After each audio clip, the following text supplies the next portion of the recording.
അന്നും ഇന്നും എന്ന സെഗ്മെന്റിൽ ഇന്ന് നമ്മൾ കാണാൻ പോകുന്ന കോഴിക്കോട് ബീച്ചിലെ ചില കാഴ്ചകളാണ്. പഴയ ഉന്തുവണ്ടികൾക്ക് പകരം പുതിയ ഉന്തുവണ്ടികൾ വന്നു എന്നത് ഉൾപ്പെടെ വലിയ മാറ്റങ്ങളാണ് ബീച്ചിൽ ഉണ്ടായിരിക്കുന്നത്. കാണാം നമുക്ക് ആ കാഴ്ചകൾ. ഒരു മാസം മുൻപ് ഈ ബീച്ച് എങ്ങനെയായിരുന്നു എന്ന് ഓർക്കുന്നുണ്ടോ? ആദ്യം ആ കാഴ്ചയിലേക്ക് തിരിച്ചു പോകാം.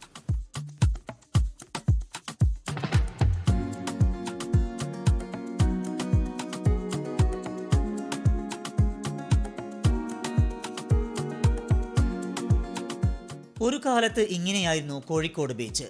കടലിനോട് ചേർന്ന് നിരവധി ഉന്തുവണ്ടികൾ, ഉപ്പിലിട്ടതും ഐസ്ക്രീമും കല്ലുമക്കായും പിന്നെ കോഴിക്കോടിന്റെ സ്വന്തം ഐസ് ഒരതിയതുമെല്ലാം ഇങ്ങനെ തീരത്തിരുന്നാണ് കഴിച്ചിരുന്നത്. വൃത്തിഹീനമായ സാഹചര്യവും ഉണ്ടായിരുന്നു. എന്നാൽ ആ കാലം മാറി. ഇപ്പോൾ പുത്തൻ കാഴ്ചകളാണ്.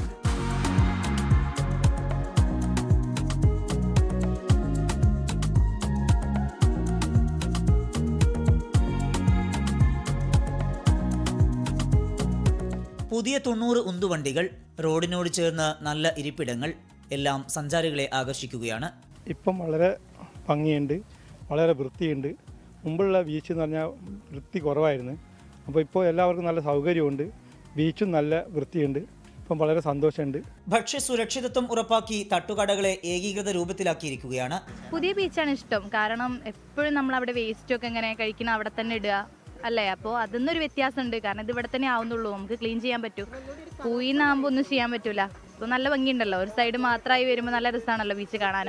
ഓരോ കളറിൽ റെഡും അതുപോലെ തന്നെ ഈ മഞ്ഞയൊക്കെ ആകുമ്പോൾ ഒരു ഭംഗിയാണല്ലോ കാണാൻ വേണ്ടിയിട്ട്. ഇനി ഇവിടെ മാത്രമേ ഉന്തുവണ്ടികൾ ഉണ്ടാകൂ. ഉപ്പിലിട്ടതും കല്ലുമ്മക്കായും ഐസ്ക്രീമുമെല്ലാം ഒരിടത്ത് തന്നെ ലഭ്യമാകും. ബീച്ച് വിശാലമായി കിടക്കും. ഒക്ടോബറിലാണ് ഫുഡ് സ്ട്രീറ്റ് നാടിന് സമർപ്പിച്ചത്.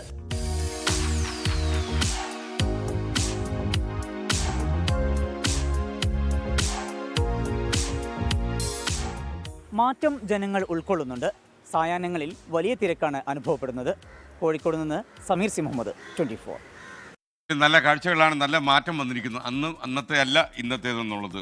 ലോകത്തെവിടെയായാലും ഏത് സമയത്തും 24 വാർത്തകളും ഓഗ്മെന്റഡ് റിയാലിറ്റി പാക്കേജുകളും എക്സ്പ്ലെയിനറുകളും വിശദമായി കാണാൻ ഞങ്ങളുടെ യൂട്യൂബ് ചാനൽ നിങ്ങൾക്ക് സബ്സ്ക്രൈബ് ചെയ്യാം.